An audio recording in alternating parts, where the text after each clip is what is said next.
जय श्री कृष्ण मित्रों। किसी ने क्या खूब कहा है, ईश्वर से कुछ मांगे नहीं बल्कि ईश्वर से निकटता बढ़ाएं। सब कुछ आपको बिना मांगे ही मिलने लग जाएगा। मित्रों, मैं दुर्गा वर्मा एक बार फिर से आपका स्वागत और अभिनंदन करती हूँ श्री दर्शन चैनल पर, जहाँ आप सुन रहे हैं श्रीमद् भगवद गीता की एक शानदार श्रृंखला जिसका नाम है भगवद गीता की सीख। और आज इस श्रृंखला में हम जानेंगे कि श्रीमद् भगवद गीता के 17वें अध्याय से क्या सीखा जा सकता है, और वो भी बहुत ही सरल भाषा और आसान से शब्दों में। श्रीमद् भगवद गीता के 16वें अध्याय में हमने जाना कि मनुष्य का आचरण किस प्रकार का होना चाहिए, वे कौन सी विशिष्टताएं हैं जिन्हें अपनाकर मनुष्य अपने कार्य क्षेत्र में सफलता प्राप्त कर सकता है या अपने जीवन में शांति प्राप्त कर सकता है। श्रीमद् भगवद गीता के 17वें अध्याय में हम जानेंगे कि मनुष्य के कर्म, भोजन, यज्ञ, तप तथा ज्ञान इत्यादि को किस तरह से 3 भागों में बांटा गया है तथा कौन से कर्म, भोजन, यज्ञ, तप मनुष्य के लिए उपयुक्त तथा सही होते हैं और कौन से नहीं। तो चलिए मित्रों, मैं दुर्गा वर्मा आपको ले चलती हूँ श्रीमद् भगवद गीता के 17वें अध्याय की शिक्षाओं की इस अलौकिक यात्रा पर। मित्रों, अधूरा ज्ञान किसी काम का नहीं, इसलिए आप इस वीडियो को पूरा देखें, चैनल को लाइक शेयर कर दें। यदि चैनल पे पहली बार आए हैं तो चैनल को सब्सक्राइब कर लें। श्रीमद् भगवद गीता अध्याय 17 श्रद्धा त्रय विभाग योग। मित्रों, आपको याद होगा श्रीमद् भगवद गीता के 14वें अध्याय में भगवान श्री कृष्ण ने प्राकृतिक शक्तियों की 3 गुणों की व्याख्या की थी और यह भी समझाया था कि यह किस प्रकार से मनुष्यों पर प्रभाव डालते हैं। इसी प्रकार 16वें अध्याय के अंत में भगवान श्री कृष्ण अपने सखा, मित्र और शिष्य अर्जुन से कहते हैं कि काम, क्रोध और लोभ को जब मनुष्य त्याग देता है तो कर्म का आरंभ होता है। यहाँ कर्म का तात्पर्य है ध्यान, चिंतन, साधना। भगवान यह भी बतलाते हैं कि क्या करना चाहिए और क्या नहीं करना चाहिए। इस 17वें अध्याय में भगवान कृष्ण विस्तार पूर्वक गुणों के प्रभाव के संबंध में बतलाते हैं। सर्वप्रथम वह श्रद्धा के विषय पर चर्चा करते हैं और यह बताते हैं कि कोई ऐसा व्यक्ति नहीं है जो श्रद्धा विहीन हो, क्योंकि यह मानवीय प्रवृत्ति का एक अविभाज्य स्वरूप है।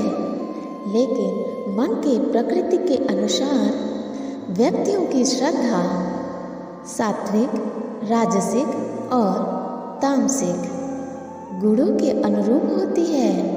उनकी श्रद्धा की प्रकृति ही उनके जीवन शैली का निर्धारण करती है। अध्याय के प्रथम श्लोक में अर्जुन पूछते हैं, ये शास्त्र विधि मुत्सज्य यजन्ते श्रद्धयान्विताः तेषां निष्ठा तु का कृष्ण सत्त्वमाहो रजस्तमः। अर्थात अर्जुन ने कहा, हे कृष्ण, उन लोगों की स्थिति क्या होती है जो धर्म ग्रंथों के आज्ञाओं की उपेक्षा करते हैं, किंतु फिर भी श्रद्धा के साथ पूजा करते हैं। क्या उनकी श्रद्धा सत्वगुणी, रजोगुणी और तमोगुणी होती है? इस अध्याय की शुरुआत में अर्जुन प्रश्न करते हैं कि भगवान, आपने कहा कि काम, क्रोध और लोभ को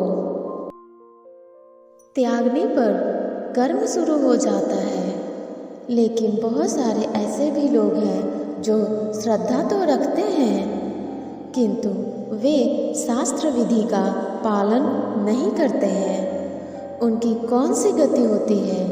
शास्त्र विधि अर्थात जो तरीका शास्त्र में लिखा गया है उसको छोड़कर कुछ न कुछ करते रहते हैं, विभिन्न प्रकार से पूजन इत्यादि करते हैं। क्या उनकी गति सात्विक है या राजसिक या तामसिक? इसके उत्तर में भगवान श्री कृष्ण कहते हैं कि त्रिविधा भवति श्रद्धा देहिनां सा स्वभावजा सात्विकी राजसी चैव तामसी चेति तां शृणु। अर्थात पुरुषोत्तम भगवान ने कहा, प्रत्येक प्राणी स्वाभाविक रूप से श्रद्धा के साथ जन्म लेता है, जो सात्विक, तामसिक और राजसिक 3 प्रकार की हो सकती है। अब इस संबंध में मुझसे सुनो।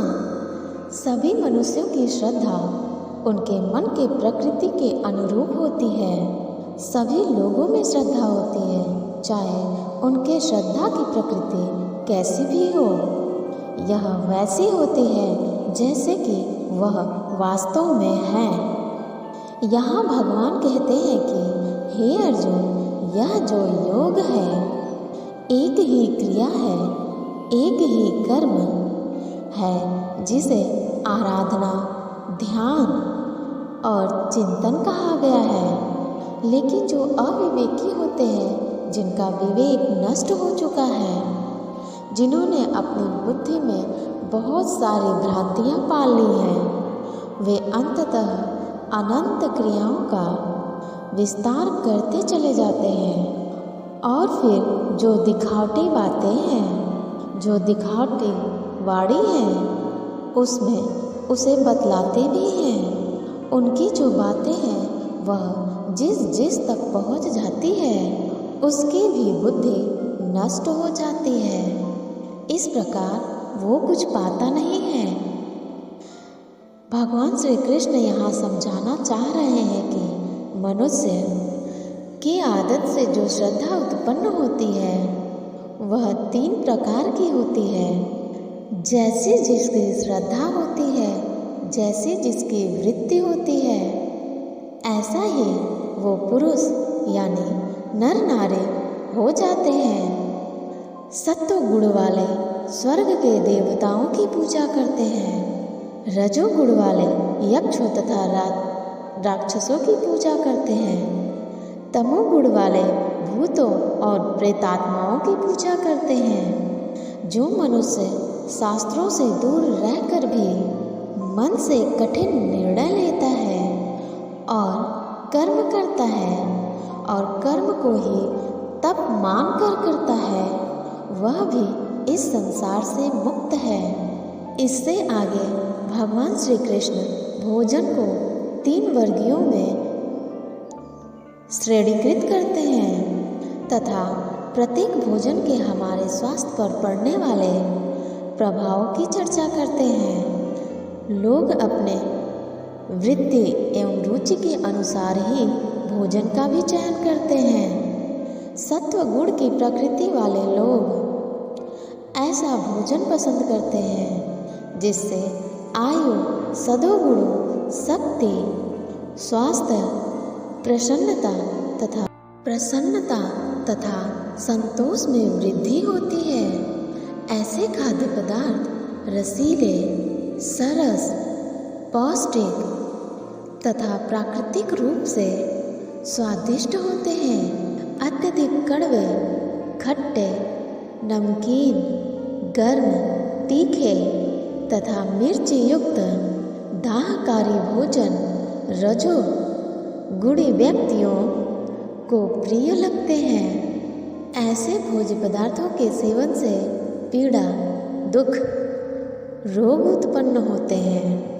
अधिक पके हुए, बासी, सड़े हुए, प्रदूषित तथा अशुद्ध प्रकार के भोजन तमोगुणी व्यक्तियों के प्रिय भोजन हैं।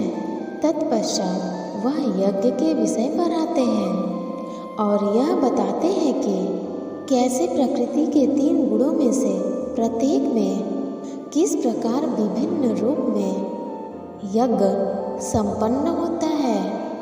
इस अध्याय में आगे तपस्या के विषय में बतलाया गया है तथा शरीर, वाणी एवं मन के तप की व्याख्या की गई है। तत्पश्चात दान पर चर्चा की गई है तथा इनके 3 विभागों का वर्णन किया गया है। भगवान श्री कृष्ण कहते हैं, यज्ञों में शास्त्र विधि से नियत और फल की इच्छा से रहित किया गया यज्ञ सात्विक है। केवल फल प्राप्ति को ध्यान में रखकर किया गया यज्ञ राजस्य यज्ञ है। शास्त्रों के विरुद्ध दान रहित और श्रद्धा रहित किया गया यज्ञ तामस यज्ञ है। इसी तरह से तपों में ऐसा तप जो फल की इच्छा से रहित हो सात्विक तप कहलाता है। किसी वस्तु की प्राप्ति के लिए किया गया तप राजस तप है और किसी की हानि करने के लिए किया गया यज्ञ तप तामस तप है। इस प्रकार से दान में बिना खुद को श्रेय दिए जिसको जो आवश्यकता हो वह दान कर दिया जाए और यह समझा जाए कि दान ही कर्तव्य है, वह दान सात्विक दान कहलाता है। जैसे कि भूखे को भोजन खिलाना, वस्त्रहीन को वस्त्र देना, अकाल क्षेत्र में अन्न दान करना। जो दान फलों को उसकी दृष्टि में रखकर खुद का मान बढ़ाने के लिए, स्वर्ग की प्राप्ति के लिए और दान के बदले में वापस प्रति उपकार के चाह में किया गया दान, वह राजस दान कहलाता है। जो दान बिना सम्मान के किसी को अपमान करके बलपूर्वक दिया जाता है या किसी अयोग्य को दिया जाता है तो उसको तामस दान कहते हैं। श्रद्धा सहित बल्कि इच्छा रहित और जगत कल्याण के लिए किया गया दान, यज्ञ और तप मनुष्य को इस सांसारिक माया से मुक्त करके मुझ में विलीन करता है। अंततः भगवान श्री कृष्ण 3 गुणों से आगे बढ़ते हैं तथा ओम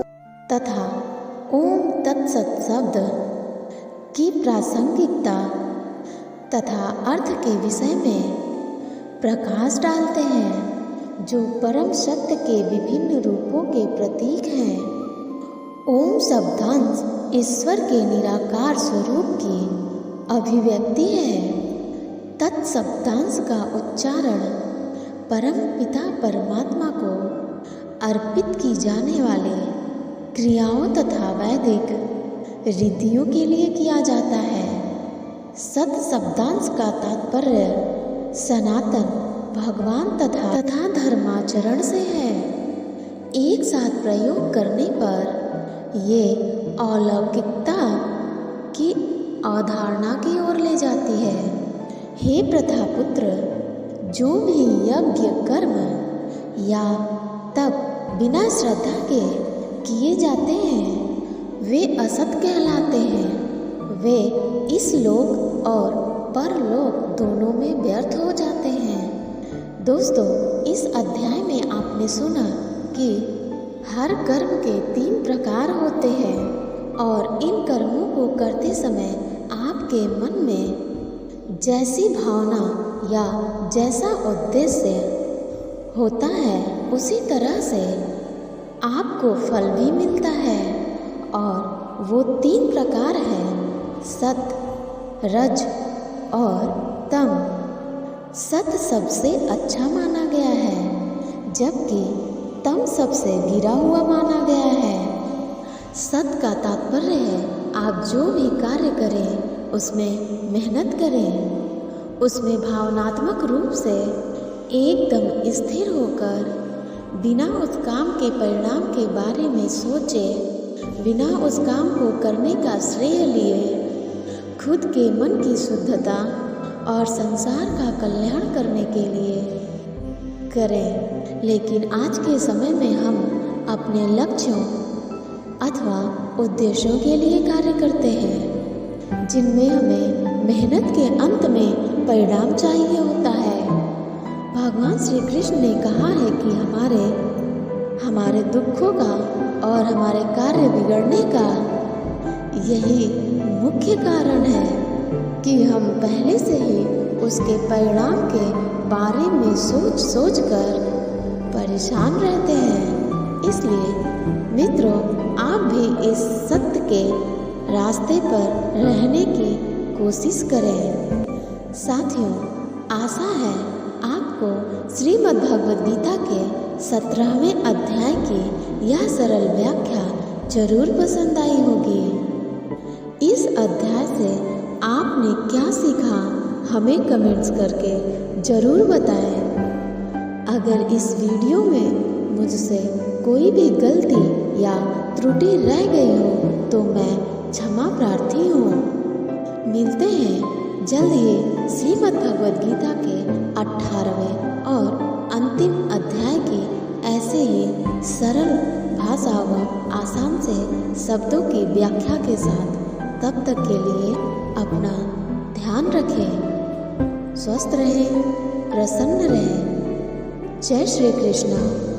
राधे राधे।